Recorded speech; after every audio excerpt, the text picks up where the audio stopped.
for anyone watching, this house, you would not put your worst enemy in it. It was shocking. Which one was this? This was in Ingleburn. It was a townhouse.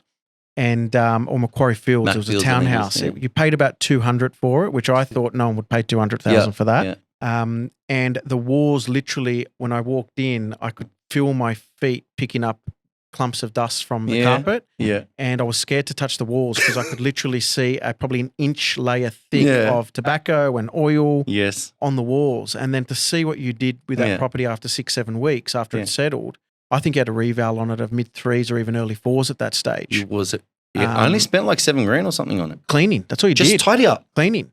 Yeah. But that was a property that no one would have walked into because you would have to have a hazmat suit on to walk into it. Yeah. And I remember handing those keys to you saying, mate, I'm going home. Yeah. And then popping my head through to see this disaster you were buying.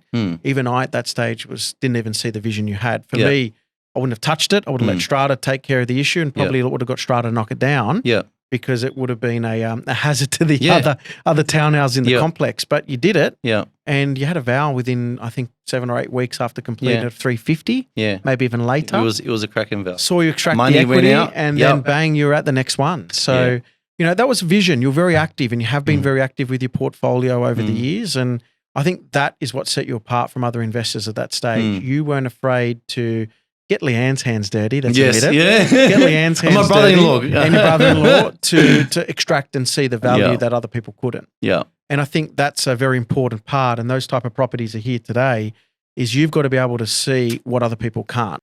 And it comes from due diligence. It comes from research, understanding the area, understanding a development control plan or an LAP for argument's sake, or even understanding the internal metrics of the market, really getting understanding of what agents are doing. Yep. And the one thing I can say, and again, not tooting horns, it's more so for anyone listening, this is the steps you need to do if you're going to go about this on your own. You knew every single agent.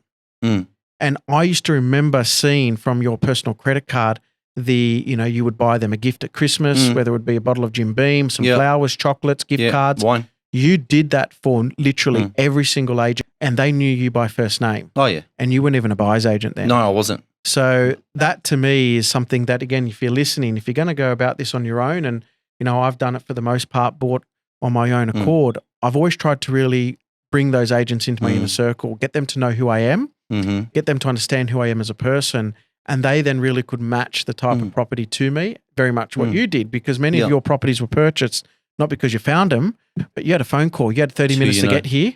Michael, this property is going to be sold. You've got 30 minutes to get here. Come look at it, make a contract, and then you would race off in your car, and within 40 minutes you'd sign the deal.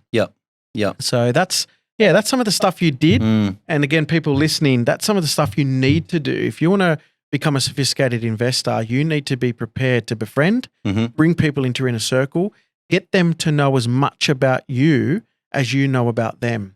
And that's when you can really start to turn the dial on your investing.